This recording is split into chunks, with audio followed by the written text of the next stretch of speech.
नमस्कार, मैं राकेश परमार और आप देख रहे हैं महत्वपूर्ण मुद्दा।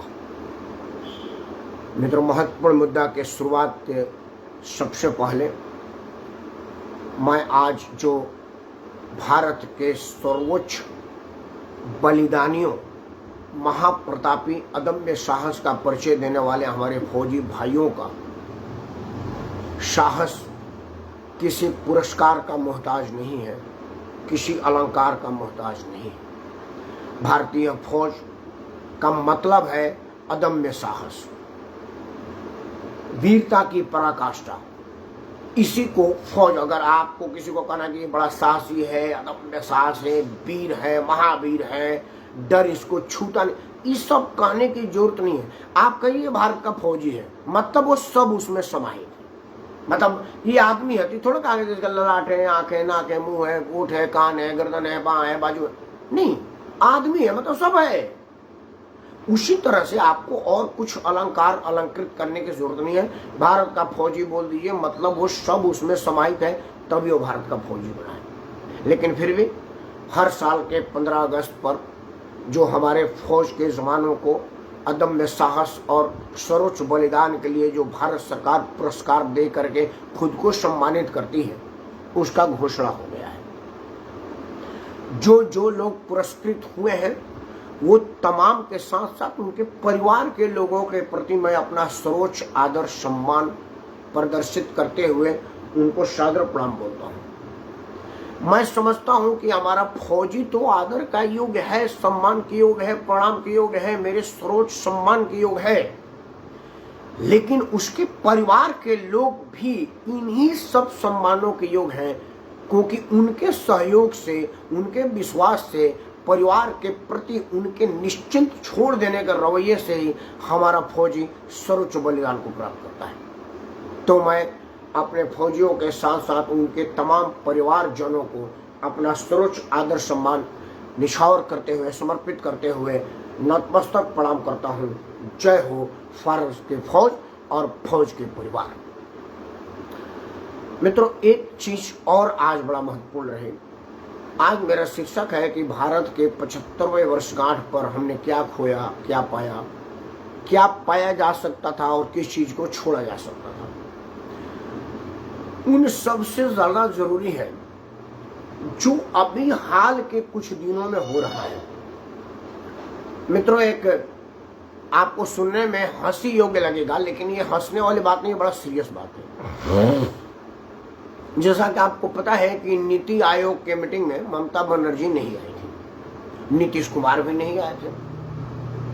ममता बनर्जी ने तो सोचा होगा कि भाई नीति आयोग के मीटिंग में जाकर के जितना अनुदान मुझे प्रधानमंत्री की रिक्वेस्ट चिरौरी और पैरवी करने से मिलेगा, उससे तो कई गुना ज्यादा पार्थो चक्रवर्ती अपने गर्लफ्रेंड के पास रखे हैं। पार्थो वाला अगर छोड़ भी दो तो गर्लफ्रेंड वाला ही इतना ज्यादा है कि बंगाल को माला माल कर दे। काहे लिए नरेंद्र मोदी के यहाँ जाकर के नतमस्तक हो के जी प्रणाम जी, हमको इतना बजट दे दीजिए, चौड़ा रहूं, मोदी का विरोध करता रहूं। फिर मैंने कहा भाई नीतीश कुमार क्यों नहीं गए? भाई नीतीश कुमार के पार्थो चक्रवर्ती जैसा तो कोई संबंध है नहीं, और नीतीश कुमार के यहाँ तो भारतीय जनता पार्टी के हैं जिन पर इतनी ज्यादा अविश्वास तो मैं कर नहीं सकता। और अगर वो अविश्वास के लायक है, चोर फ्रॉड है, मतलब नीतीश कुमार का प्रशासन फेल है। उस प्रश्न का जवाब हमको 2 दिन बाद ही मिल गया जब नीतीश कुमार लालू परिवार से साठगांठ करके सरकार बनाए। उसी उम्मीद में वहां नहीं गए कि मुझे जहां नरेंद्र मोदी के यहाँ हाथ पांव जोड़ के जितना मिलेगा उतना तो अगले राबड़ी देवी का एक छोटा सा बेटा के पास है। सीबीआई वाले तो जांच ही रहे हैं और हमको तो जानकारी ही है। तब जाकर के मामला क्लियर हुआ। ममता बनर्जी तो पहले से क्लियर था कि पार्थो चटर्जी को अगर छोड़ भी दें, नंबर 2 पार्टी के थे, उन्होंने पहले भी कमीशन दिया हुआ होगा, उनके गर्लफ्रेंड के पास जितना पैसा है उतने में ही बंगाल का बजट का 12 न्यारा हो जाएगा। कह लिए मोदी के पास जाए। और 2 दिन बाद स्पष्ट हो गया कि नीतीश कुमार भी क्यों नहीं गए। दक्षिण भारत वालों का तो मालामाल स्थिति है, उनके यहाँ तो पैसे की कोई कमी होती नहीं है, ना जाने की बात स्पष्ट हो गई। लेकिन फिर भी इधर कुछ दिनों से, जब से नरेंद्र मोदी ने कश्मीर बॉर्डर पर तैनात फौजियों को फ्री हैंड दिया है, उसका परिणाम दिख रहा है कि पाकिस्तान में गलती से एक गोली छुपती है, यहाँ से 1000 गोली की तरतराहट आती है, फिर वहाँ से व्हाइट फ्लैग दिखाया जाता है, शांति शांति शांति। जितना आप आतिशबाजी में बारूद उड़ा रहे हैं उतना देर में तो हमारे यहाँ के लोगों का कैंसर हो जाएगा। सत्येंद्र प्रताप सिंह को सादर प्रणाम बोलते हुए उनका मार्गदर्शन पढ़ूंगा, क्योंकि आपका मार्गदर्शन मेरे लिए अमृतवाणी से कम नहीं होगा। आपने लिखा है कि आज तो आपने हद ही कर दी। किस बात का शर्मनाक भाई, किस बात का शर्मनाक सत्येंद्र भाई? मैं विनम्रता से क्षमा चाहते हुए कहूंगा, पार्थो चटर्जी के गर्लफ्रेंड के पास जो पैसा बरामद हुआ है, सारी की सारी रकम बरामद हो जाए तब बंगाल का बजट सुधर जाएगा कि नहीं? मुझे कृपया मार्गदर्शन करें। पार्थो चटर्जी के पास जो पैसा बरामद हुआ है वो क्या गलत है, झूठ है, फर्जी वीडियो है, एडिटेड वीडियो है, या थोड़ा सा पैसा बरामद हुआ है उसको कंप्यूटर के तकनीक से ज्यादा दिखा गया है? अगर कोई शर्मनाक स्थिति मेरी है तो बताइए। आपको मैं विनम्रता से क्षमा और प्रार्थना करते हुए कहूंगा, शर्मनाक स्थिति आप ममता बनर्जी के लिए लिखे होंगे तो ठीक बात है। हद कर देने वाली बात अगर आप पश्चिम बंगाल के राजनीति के लिए लिखे होंगे तो बहुत अच्छी बात है। मुझे मालूम है आपका राजनीतिक सोच और आजकल डबाडोल होता जा रहा है, लेकिन मैं तो आपको अपना आदरणीय बड़ा भाई मानूंगा, तटस्थ पत्रकार और पत्रकारिता का पुरोधा मानूंगा। मैं तो ये भूल नहीं सकता ना कि बोलती मीडिया के जनक आप ही के बड़े भाई एसपी सिंह जी थे, जिन्होंने लोगों को बताया कि 24 घंटा का चैनल बनाया जा सकता है और स्पॉट पर जा करके रिपोर्टिंग की जा सकती है। उन्होंने अपने सर्वोच्च बलिदान, जान तक की परवाह नहीं की उपहार सिनेमा को कवर करने में, और अपने सर्वोच्च बलिदान को प्राप्त हुए, पत्रकारिता में मील की पत्थर साबित हुए। आप उन्हीं के छोटे भाई हैं। अगर आपने पश्चिम बंगाल के उस राजनीतिक घटनाक्रम बेईमानी पर शर्मनाक लिखा है तो मुझे मेरे सोच पर शर्मनाक किस बात का उदाहरण बड़े भाई? आपका मार्गदर्शन बड़ा जरूरी है। मैं दूसरा नहीं बोलूंगा, मुद्दा बड़ा बढ़िया था, बट अब मैं सिर्फ आपसे ही सलाह लेना चाहूंगा। हाँ, ललित मोदी को मैं अभी आगे कहने वाला था, आपने कहा ठीक बात है। ललित मोदी, विजय माल्या, अडानी अंबानी, सबको कहा कल का वीडियो आपने नहीं देखा? आप मेरे वीडियो नहीं ना देखते हैं? कल मैंने कहा था नीरव मोदी सब आ गया। कल मैंने कहा था आदरणीय बड़े भाई कि इस देश में अगर मुंह, आप सब एक एक नाम लीजिए ना भाई, मैंने सारा नाम कल ले लिया था। कल का मेरे वीडियो कृपया दोबारा से देख लीजिए। 1 मिनट के लिए आपको कह रहा हूं कि नरेंद्र मोदी ने जो 11 लाख हजार करोड़ या 11,000 लाख करोड़ रुपया का अपने उद्योगपतियों का कर्जा माफ किया है, अर्थव्यवस्था उससे भी डगमाडोल हो जाती है। और अर्थव्यवस्था 200 यूनिट बिजली की लालच और किसानों का कर्जा माफी से भी डमाडोल हो जाती है।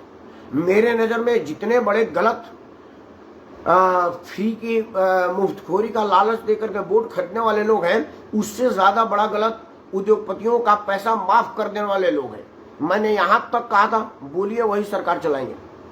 भाई सरकार चलाए न चलाए, मैं तो कहूंगा मेरी अंतरात्मा, जब मैं ये वीडियो बंद करके और आधा घंटा में इधर उधर पोस्ट करने के बाद जब मैं सोता हूं तो मुझे माफ नहीं करूंगा। मैं माफ करूंगा, मैं कौन होता हूं? मैं खुदा हूं, भगवान हूं, ईश्वर हूं, अल्लाह हूं या आपसे बड़ा हूं? बिल्कुल नहीं है। फ्री क्यों फ्री भाई? आप मेरे को कृपया हटिएगा मत, हटने नहीं दूंगा। मैं कल बोला था, आज फिर से बोल देता हूं कि मेरे नजर में जब मैं बोलता हूं तो लोगों की परवाह नहीं करता कि मैं बोलूंगा तो बोलेंगे कि बोलता है। मुझे लग रहा है कि चूंकि मेरी अंतरात्मा, रात में मुझे नींद की गोली लेने की जरूरत ना पड़े और ग्लानि से रात में नींद ना खुल जाए, ऐसी स्थिति आने से पहले मैं बोलूं तो अपने अंतरात्मा को कचोट ना करूं। अपने अंतरात्मा फ्री उज्ज्वला पर आदरणीय बड़े भाई, ये वीडियो बंद करने के बाद कल वाला वीडियो मेरे को जरूर देखिए और मैसेज दीजिए कि मैंने कल बोला कि नहीं बोला था। आगे आते हैं, क्योंकि आपने मेरा कल का वीडियो नहीं देखा है। आप तो समय समय पर मेरे को अपना आशीर्वाद देते रहे हैं, फिर आप मेरे पर शर्मिंदा क्यों हैं? आप पश्चिम बंगाल के राजनीति पर लिखे होंगे, पार्थो चटर्जी के अकूत संपत्ति बरामद पर लिखे होंगे, उसके गर्लफ्रेंड के पास बनाई हुई अकूत धन पर लिखे होंगे, ऐसा मुझे भरोसा है। अब जब मैंने बात को पकड़ लिया तो आप मेरे तरफ ढेल रहे, आपको अधिकार है। मैं धन्यवाद मत लिखिए, हटिए मत, बोलने दीजिए और सुनते रहिए। आपको देखूंगा मेरा मनोबल बढ़ेगा, आपको देखूंगा मेरा मनोबल बढ़ेगा। कृपया बने रहिए। अब मैं आपसे सीधा सवाल नहीं करूंगा, नहीं तो आपका समय जैसे पड़ जाएगा। अब दूसरा बात बोलने दीजिए। मित्रों, एक बात तो है कि भारत के वर्तमान प्रधानमंत्री जिस गति से पाकिस्तान के विरुद्ध गोलीबारी को फ्री छोड़े हैं, अपने सारे जांच एजेंसियों को फ्री कर दिया है, पूर्ववर्ती सरकार के लिए सुप्रीम कोर्ट ने कहा था कि पिंजड़े में बंद तोता है जांच एजेंसी केंद्र सरकार की। नरेंद्र मोदी ने उस तोते के पिंजड़े को तोड़ करके फेंक दिया और तोते को आजाद कर दिया। बोला जहां चोरी बेईमानी भ्रष्टाचारी मिले वहां पर जाकर के बैठो और वहां पर जाकर के कब्जा करो। आज स्थिति यह है कि भारत के 75वें वर्षगांठ में हम जितना ज्यादा इधर साल 2 साल में घोटालेबाजों का रुपया जब्त किए हैं उतना 75 साल में नहीं किया। Thanks to Narendra Modi, thanks to उनकी जांच एजेंसी खुला छूट देने का मतलब है। न तो पार्थ चटर्जी तो 15 साल से शिक्षा मंत्री था और उसकी एक मिनट आपने कहा कि मोदी से कहिए वित्त मंत्रालय समाप्त कर अंबानी अडानी को सौंप दें। भाई साहब पार्थो चटर्जी को तो ममता बनर्जी ने सौंपा था, उसका पैसा बुढ़ौती में थुलथुला पेट लेकर के गर्लफ्रेंड के पास जमा किया था। क्या करता होगा मुझे समझ में नहीं आ रहा है, क्योंकि वो किस लायक है कि अरबों खरबों रुपया गर्लफ्रेंड को दे रहा था, भगवान जाने। मैं यही कहना चाह ना वो आपका बात स्वीकार है, सर आंखों पर है लेकिन आदरणीय प्रेम द्विवेदी जी को सादर प्रणाम। आदरणीय बड़े भाई एक चीज बताइए कि पार्थो चटर्जी वाला मामला अडानी अंबानी से कम खतरनाक है। 2 कौड़ी की 2 टके की फिल्म अभिनेत्री के पास जब उन्होंने अरबों खरबों रुपया छुपा करके रखा था तो कोई शानदार जानदार अभिनेत्री वो जो सिनेमा में अभी अभी एमपी बनी हुई उनके पास कितना रुपया लगा? नियम किस बात का? अच्छा नियम का अंतर्गत पैसा रखा था वहां पर पार्थो चटर्जी के। हाँ भाई वाह, प्रणाम करता हूं आपको। आगे बोलने दीजिए। मैं थैंक्स टू नरेंद्र मोदी। आप चमचागिरी कह सकते हैं, आप मेरे को भक्त कह सकते हैं, कोई दिक्कत नहीं है। आप काल के बताता हूं आपको बताता हूं। तो नरेंद्र मोदी ने जितनी अकूत संपत्तियां बेईमानों को पकड़ा है, आप उसका क्या करेंगे? लाइव आइए ना भाई, हमारे फेसबुक लाइव पर आइए ना, आपको अटेंड करते हैं। अब मेरा चैनल भी धन्य हो जाएगा। आप जैसे वरिष्ठ बुद्धिजीवी को पत्रकार का जो आदमी बोलती मीडिया का जनक हो उसका साक्षात्कार सुन करके कर गए। काल अभी क्यों लेंगे? अभी सीधा लाइव आइए ना भाई, अभी आपको लेते हैं लाइव पर और दुनिया को सुनाते हैं कि मेरे बड़े भाई क्या बोल रहे हैं। मित्रों, आदरणीय सत्येंद्र सिंह जी बोलती मीडिया के जनक श्री एसपी सिंह जी के प्रिय अनुज हैं, स्वयं भी एक बड़े वरिष्ठ पत्रकार हैं। तटस्थता पर मुझे कहीं कोई लेस मात्र भी इनके संदेह नहीं है, लेकिन चूंकि पश्चिम बंगाल में रहते हैं तो ममता बनर्जी के विरुद्ध बोलेंगे कैसे, ये संभव नहीं है। लगता है इनको इस बात का एहसास है, क्योंकि अगर ये पार्थो चटर्जी के यहाँ अकूत संपत्ति बरामद करने को जायज ठहराते हैं तो मैं फिर इनके सारे सोच को नाजायज करार दूंगा। इनसे विनम्रता से क्षमा मांगते हुए, क्योंकि मैं इनको गलत कहने की हैसियत नहीं रखता। मैं इनको जानता हूँ, बहुत बढ़िया आदमी है, लेकिन बढ़िया ये तभी है जब ये कहे कि पार्थो चटर्जी के यहाँ बरामद रुपया अवैध था, गलत था। ऐसा नहीं होना चाहिए। तो मैं मान लूंगा कि ममता बनर्जी बड़ी ठीक थी, उससे भूल हो गई। लेकिन अगर ममता बनर्जी का दूसरा नायब सेकंड मतलब उसका खुद का दाहिना हाथ इतनी अकूत संपत्ति जमा की और ममता बनर्जी को पता नहीं है, तो ये ममता बनर्जी का राजनीतिक समझ की देन है और मैं क्या करूं। खैर, मुद्दे पर आते हैं। साक्षात्कार 1 to 1 करने से बढ़िया होगा, मामला जब लड़ाएगा। आते हैं मुद्दे पर। मेरी हेडिंग है कि 75 वर्षगांठ पर क्या छोड़ सकते थे और क्या पकड़ सकते थे। मित्रों, सबसे पहले जो वर्तमान सरकार अपने जांच एजेंसियों को खुला हैंड दी है, ये बहुत पहले किया जा सकता था। आज जो अकूत संपत्तियां पकड़ी जा रही हैं वो आज की नहीं है। ममता बनर्जी पिछले 15-20 साल से पश्चिम बंगाल में शासन कर रही है। शिक्षा घोटाले की जांच जब ममता बनर्जी के कार्यालय तक पहुंचा, अभी के वर्तमान उपराष्ट्रपति और तत्कालीन राज्यपाल श्री जगदीप धनखड़ जी के द्वारा, ममता बनर्जी इतना तिलमिलाई कि उन्होंने पश्चिम बंगाल के सारे विश्वविद्यालयों से जो चांसलर का पदेन अध्यक्ष होता है, राज्यपाल ही चांसलर होते हैं, उसको नोटिफिकेशन करके कैंसिल कर दिया कि अब राज्यपाल विश्वविद्यालय का चांसलर नहीं होगा, मुख्यमंत्री होगी। क्योंकि उनको लग रहा था कि चांसलर के रूप में चूंकि सुप्रीम कोर्ट के सुप्रीम वकील है जगदीप धनखड़, राजनीति के माहिर आदमी है, केंद्र में मंत्री रहे हैं और देश के उप प्रधानमंत्री के निजी सचिव तक के काम किया है और राजनीति के सारे विधा से वाकिफ है। कौन किस हद तक जाता है, कहां कहां तक जाता है, इसकी बानगी देखा है उन्होंने, इससे 2-4 हुए हैं वो। तो ममता बनर्जी को लगा कि जगदीप धनखड़ को समझते देर नहीं लगेगी कि मामला कहां है और कितना है। इसीलिए उन्होंने पश्चिम बंगाल में जगदीप धनखड़ के उस पहुंच को काटने के लिए राज्यपाल को चांसलर से हटा करके मुख्यमंत्री चांसलर बना। भारत के संविधान में ये पहला उलटफेर ममता बनर्जी ने बड़ी बेशर्मी से पश्चिम बंगाल में करने का दुस्साहस की। लेकिन तब तक राज्यपाल अपना काम कर चुके थे और जितनी फाइलें थी उस पर उन्होंने ऑर्डर कर दिया था केंद्रीय जांच एजेंसियों को जांच करने का, जिसका परिणाम यह हुआ कि ममता बनर्जी 20 रुपए की हवाई चप्पल पहनने वाली और 50 रुपए की साड़ी पहनने वाली के अपने दाहिने लेफ्ट हैंडेड के राइट हैंडेड के पास अकूत संपत्ति बरामद हुई है। वो भी उसके पास के अभी छापामारी नहीं हुई है, ये उसके चौथे, पांचवें, सातवें, आठवें, 10वें नंबर के गर्लफ्रेंड के पास बरामद हुआ है। अभी जो इससे ऊपर वाली गर्लफ्रेंड है उसका तलाश जारी है, वो अभी फरारी में काट रही है और उसके घरों की तलाश जारी है। सोचिए कितना रुपया होगा। तो नरेंद्र मोदी ने जो खुली छूट दी है वो आगे भी देना चाहिए था। महाराष्ट्र के एक मिल से 390 करोड़ रुपए के अकूत संपत्ति कैश बरामद हुआ है। सोना चांदी के रूप में जो बरामदगी हुए अलग हुआ है। अगर ये शुरू से किया जाता तो ब्लैक मनी जो बाहर आया हुआ है उसमें तो कुछ कानूनी अड़चन है, कई देशों से ट्रीटी नहीं है, कई देश डिस्क्लोज नहीं करना चाहते और कई ऐसे कानूनी पचड़ों में फंसा हुआ है। लेकिन भारत का पैसा तो किसी कानून में नहीं पड़ा हुआ है और नरेंद्र मोदी के खुला छूट दे देने से उस सब रुपयों की बरामदगी हो रही है, जिस वजह से हमारे नेता छटपटाए हुए हैं और इसको पॉलिटिकली वेंडाटा का नाम दे रहे हैं, राजनीतिक बदले की कार्रवाई की संज्ञा दे रहे हैं। लेकिन देशवासी खुश है कि जो पैसा बरामद हो रहा है वो तो ओरिजिनल है ना, चाहे वो विपक्ष के राजनीति के पास ही क्यों ना पकड़ा रहा हो। अगर पैसा है आपके पास है तो आप पकड़ाएगा। भारत के संविधान की कौन सी पन्ने में लिखा है कि आप विपक्ष का राजनीति करते हैं तो आपके यहाँ छापा नहीं पड़ेगा, आप अकूत संपत्ति को कब्जा करके रखें? ये कहाँ लिखा है? खैर मित्रों, आज मैं इंडिया गेट पर था और देखा मैंने कि भारत विविधता का आह्वान भारतीय जनता पार्टी के राष्ट्रीय अध्यक्ष मंच पर थे और उन्होंने 4 कदम पैदल चल करके जो जंतर मंतर पर कोरम पूरा किया जाता है उसको भी किया। लेकिन मुझे बड़ा अफसोस है कि राष्ट्रीय अध्यक्ष के मौजूदगी में वो भीड़ नहीं थी जितनी होनी चाहिए थी। लगता है भाजपा ने उसको बहुत ज्यादा भुनाने का प्रयास नहीं किया और उसको प्रचारित नहीं किया, नहीं तो भीड़ ज्यादा हो सकती थी। हम लोग तो सामाजिक आदमी हैं, थोड़ी पत्रकारिता में दखल रखते हैं, समाज की गतिविधियों में दखल रखने की वजह से निज आंख से देख लेना पसंद करते थे। अब मेरा विचार है कि क्या वाकई आज की तारीख भारत विभाजन विविधता दिवस है या हैप्पीएस्ट दिवस है? आज हर्षोल्लास का दिवस है।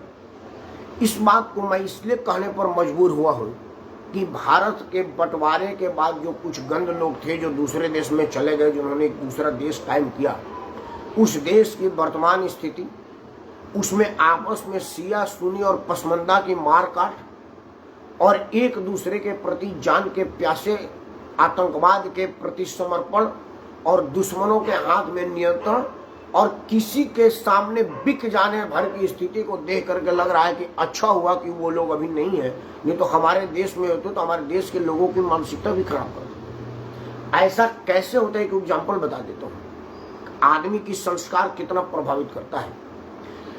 एक शेर का बच्चा और बकरी का बच्चा एक ही गुफा में जन्म लिया। असल में शेर गुफा बनाते नहीं, किसी की गुफा में कब्जा कर लेते हैं। जब शेरनी को लेबर पेन हुआ तो नजदीक के गुफा में चली गई। वहां उन्होंने देखा कि बकरी के 2 बच्चे पहले से हैं और बकरी भाग गई देख करके शेर के डर से। शेरनी ने बच्चा दिया। शेर का परिवार उस मेमने को, उन छोटे छोटे बच्चों को नुकसान नहीं पहुंचाया और अपने बच्चों के साथ ही पालन पोषण करने लगे। वो शिकार करके लाते थे और सभी को बराबर बराबर खिलाते थे। बच्चे थोड़े बड़े हो गए।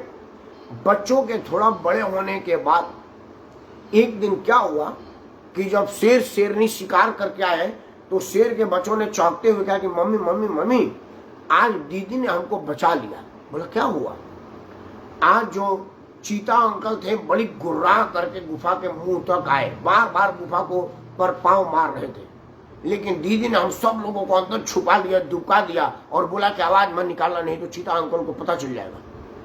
आज वो नहीं होते ना तो हमको चीता अंकल खा जाते। उन्होंने बोला बहुत सुंदर, बड़ी शानदार। उन्होंने बकरी के बच्चों को बुलाया और पूरी मान सम्मान आदर सहित बोला कि आज तुम्हारे वजह से मेरे बच्चे जिंदा हैं। इस उपकार को मैं पूरा जीवन नहीं भूलूंगी। जंगल में कहीं भी अगर तुमको किसी भी बात की अगर तकलीफ हो तो मेरे को याद करना, मैं जंगल की राजा हूँ, मेरे डर से कोई तुम्हें नहीं बोलेगा। और अब करीब करीब सबको पता चल गया है कि तुम मेरे परिवार की हो। तो बोला कि ऐसा क्यों, मैं तो आपके परिवार में हूं। बोला नहीं, अब आज के बाद तुम नहीं रहो, क्योंकि जिस कायरता ने मेरे बच्चों को बचा लिया, वही कायरता मेरे बच्चों का जान ले लेगी। क्योंकि अगर शेर दुबक करके जान बचाएगा तो फिर शेर क्यों कहलाएगा। संस्कार का फर्क है। यही संस्कार अगर जो लोग चले गए हैं हमारे देश में होते तो हम ही अमेरिका के सामने कटोरा लेके खड़े हो जाते। अमेरिका से ज्यादा रूस पैसा देता तो हम वहां पर चले जाते। रूस से ज्यादा चीन पैसा देता तो हम वहां पर चले जाते। हम कट्टरता को इतना ज्यादा बढ़ा देते कि हमारे हुकूमत में फौज का सिपाही आदेश करता और हमारा प्रधानमंत्री त्रिमिलाता हुआ उसके सामने खड़ा होता। तो ये तो बहुत अच्छा हुआ कि जो गंदगी थी वो निकल गई और अब एक स्लूट रह गई है। क्या ये ठीक नहीं है? तो आज भारत विभाजन विवेचना दिवस है या हर्षोल्लास दिवस है, ये मैं आप पर छोड़ता हूं। अब मेरा प्रश्न है कि क्या और होना चाहिए था? मित्रों, होना ये चाहिए था कि जो कुछ पाकिस्तानी पुत्र तब साजिशतन इस देश में रह गए थे, क्योंकि अंग्रेजों को लगा था कि अगर सारे के सारे धार्मिक आधार पर इस देश से चले गए तो फिर ये देश वापस सोने का चिड़िया बन जाएगा। इसलिए उनमें से कुछ अपने नाजायज औलादों को जायज नागरिकता देकर यहाँ पर रखवा दिया था, जो आज तक अपने उस नाजायजियत का समय समय पर वर्ण परिचित और प्रदर्शित करते रहते हैं। तो क्या ये अच्छा नहीं होता कि इन लोगों को भी उस वक्त भेज दिया जाता, और अगर तब नहीं भेजा जाता है तो अब भेज दिया जाए, वो ज़्यादा अच्छा रहेगा। मित्रों, अंत में जो आज का सबसे बढ़िया समाचार मुझे लगा वो लगा, भारत के कई भूभाग से ऐसे समाचार आए कि कई स्वयंसेवी संगठनों ने भारत के 75वें वर्षगांठ पर 75 मिनट मेरा विश्व विजय तिरंगा प्यारा को लेकर के तिरंगा यात्रा निकाला। कई जगह हमारे 75 स्वतंत्रता सेनानियों की वेशभूषा धारण करके लोग रैली निकाले। कई जगह सजीव भारत माता की तस्वीर बना करके हमारी बेटियों ने रथ यात्रा किया और उनके नीचे भारत माता की जय बोलते लेके गए। एक चैनल पर मैं आज था, उस पर एक एंकर ने बड़ा उत्साहित होकर के कहा कि देखिए परमार जी, मुस्लिम बस्ती में भी तिरंगा आया और 2 मुसलमान वो भी दाढ़ी बनाकर रखे होते जो 500 हजार रुपये बुलाए जाते हैं। मैं लाइव डिबेट में कहा कि मुल्ला जी, तुम्हें गुस्सा नहीं आ रहा है? मुझे तो आ रहा है, क्योंकि मुसलमान तिरंगा ले रहा है ये खबर है, या खबर ये होना चाहिए कि मुसलमान तिरंगा नहीं ले रहा है? तो उन्होंने बोला नहीं, खबर तो यही होनी चाहिए कि मुसलमान तिरंगा नहीं ले रहा है। मैं बोला, भारत की आज़ादी में बेगम हजरत महल, झलकारी बाई, इस सब जो लोग थे वो मुसलमान थे। बहादुर शाह जफर मुसलमान थे। हालांकि मेरा मानना है कि 1857 के जो हमारे स्वतंत्रता वीर थे, अगर वो हिंदू मुसलमान होते तो हम किसी अंग्रेज के गुलाम होते, क्योंकि ना तो परम श्रद्धेय मंगल पांडे ब्राह्मण थे, ना बाबू वीर कुंवर सिंह छत्री थे, ना बेगम हजरत महल मुसलमान थी, ना झलकारी बाई दलित थी, और ना ही और कोई था। वो सब माँ भारती के लाल थे, भारत के बेटे थे। उनका धर्म भारतीयता था, उनकी जात इंसानियत थी, और वो इंसानियत के मानने वाले लोग थे। उनका कोई जात धर्म नहीं था। लेकिन फिर भी आप मुसलमान होकर के कह रहे हैं कि ये बड़ी खुशी की बात है कि मुसलमान झंडा उठा रहा है। ये मेरे लिए शर्म की बात है कि आप इतने छोटे सोच पर आ गए। लेकिन खैर, आज भारत के पूर्व संध्या पर जो मैं दिल्ली में कुछ जगह पर गया, कई ऐसे जगहों पर जहाँ इसके पहले मुझे तिरंगा नहीं लगे, वहाँ मैं देखा कि 20-20, 30-30 मीटर का तिरंगा फहरा रहा है। मैं पटपड़गंज इंडस्ट्रियल एरिया और कमर्शियल एरिया और रेसिडेंशियल एरिया में भी गया था। उन तमाम जगहों पर मैंने तिरंगे को शान से फहराते देखा। कमर्शियल गाड़ी से लेकर के प्राइवेट गाड़ी तक में तिरंगा को फहराते देखा। मैंने भी आज अपने छत पर विश्व विजय तिरंगा प्यारा को फहराया है, और कितनी असीम खुशी मिली वो मैं ही जानता हूँ। तो अपने तिरंगे को बारंबार प्रणाम करते हुए, माँ भारती को सलाम करते हुए, एक बार पुनः आज जो मिलिट्री अवार्ड घोषित हुआ है, उन तमाम पदक वीरों को एक बार पुनः अपना सर्वोच्च आदर सम्मान के साथ साथ उनके परिवारजनों को भी नतमस्तक प्रणाम करते हुए अपनी वाणी को विश्राम देता हूँ। जय हिंद, वंदे मातरम।